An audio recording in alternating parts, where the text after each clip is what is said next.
ప్రతి అక్షరం ప్రజల పక్షం. HR9 న్యూస్ టీవీకి స్వాగతం, సుస్వాగతం. శ్రీ సత్యసాయి జిల్లా చిలమత్తూరు మండలంలో రోజురోజుకు రాజకీయ మలుపులు తిరుగుతున్నాయి. ఈ నేపథ్యంలో సార్వత్రిక ఎన్నికల ముందు వైసీపీకి చెందిన జెడ్పీటీసీ అనుషాతో పాటు 4 ఎంపీటీ సభ్యులు టీడీపీలోకి చేరారు. ఇక శనివారం తలపెట్టిన మండల సర్వసభ్య సమావేశానికి ఎంపీటీసీ సభ్యులు ఎవరూ హాజరు కాకుండా ఏకంగా వైసీపీని వీడి టీడీపీ కండువాలు కప్పుకొని దర్శనమిచ్చిన సంఘటన ఆశ్చర్యానికి గురిచేసింది. గత స్థానిక సంస్థల ఎన్నికల్లో చిలుమత్తూరు మండలంలో 15 ఎంపీటీసీ స్థానాలు ఉండగా అందులో మొత్తం వైసీపీకి చెందిన వారే గెలుపొందారు. దీంతో వీరాపురం ఎంపీటీసీగా గెలుపొందిన పురుషోత్తం రెడ్డిని ఎంపీగా ఎన్నుకోవడం జరిగింది. ఇటీవల జరిగిన ఎన్నికల్లో టీడీపీ అధికారంలోకి రావడంతో చిలుమత్తూరు మండల పరిషత్తులో టీడీపీ జెండా ఎగరవేయాలని టీడీపీ నాయకులు నిశ్చయించుకున్నారు.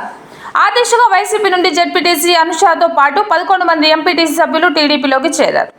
దీంతో టీడీపీ నుండి ఎంపీపీగా నెగ్గడానికి అవకాశం అనుకూలంగా ఏర్పడింది. శనివారం ఏర్పాటు చేసిన మండల సర్వసభ్య సమావేశానికి సభ్యులు హాజరు కాకుండా సమావేశం సమయం అయిన తరువాత టీడీపీ నాయకులతో కలిసి మండల పరిషత్ కార్యాలయం వరకు ర్యాలీగా విచ్చేశారు. వైసీపీ ప్రభుత్వంలో తమ పదవులు అలంకారప్రాయంగా ఉన్నాయి తప్ప తమ ప్రాంతాలకు అభివృద్ధి ఏమాత్రం చేయలేకపోయామని టీడీపీలోకి చేరిన ఎంపీటీసీ సభ్యులు పేర్కొన్నారు. ముఖ్యమంత్రి నారా చంద్రబాబు నాయుడు సారథ్యంలో ఎమ్మెల్యే బాలకృష్ణ ప్రత్యేక చొరవతో చిలుమత్తూరు మండలం అభివృద్ధి అవుతుందని నమ్మకంతో వైసీపీ నుండి టీడీపీలోకి చేరినట్లు ఎంపీటీసీ సభ్యులు పేర్కొన్నారు. టీడీపీ చేపడుతున్న అభివృద్ధి కార్యక్రమాలకు ఆకర్షితులై వైసీపీ నుండి వచ్చే వారికి స్వాగతం పలుకుతున్నామని మండల టీడీపీ కన్వీనర్ రంగారెడ్డి పేర్కొన్నారు. ఈరోజు చిలుమత్తూరు మండల పరిషత్ సాధారణ సర్వసభ్య సమావేశము 11 గంటలకు జరగవలసి ఉండినది. ఇది 24/7/24వ తేదీ కోరం లేనందున వాయిదా పడినందున ఈరోజు నిర్వహించవలసి ఉండినది.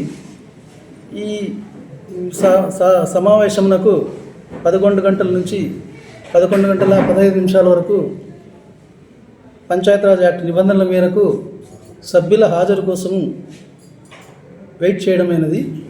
కానీ 11:15 వరకు కూడా మన సమావేశాన్ని నిర్వహించేందుకు అవసరమైన కోరం సభ్యులు హాజరు కానందున మరియు గౌరవ మండల పరిషత్ అధ్యక్షులు కానీ గౌరవ ఉపాధ్యక్షులు 1, 2 కానీ ఎంపీటీసీ సభ్యులు కానీ ఎవరు హాజరు కానందున పంచాయతీరాజ్ యాక్ట్ సెక్షన్ 160, 14(2) మరియు 14(3) రూల్స్ మేరకు ఈ సమావేశాన్ని నిరవధికంగా వాయిదా వేయడమైనది.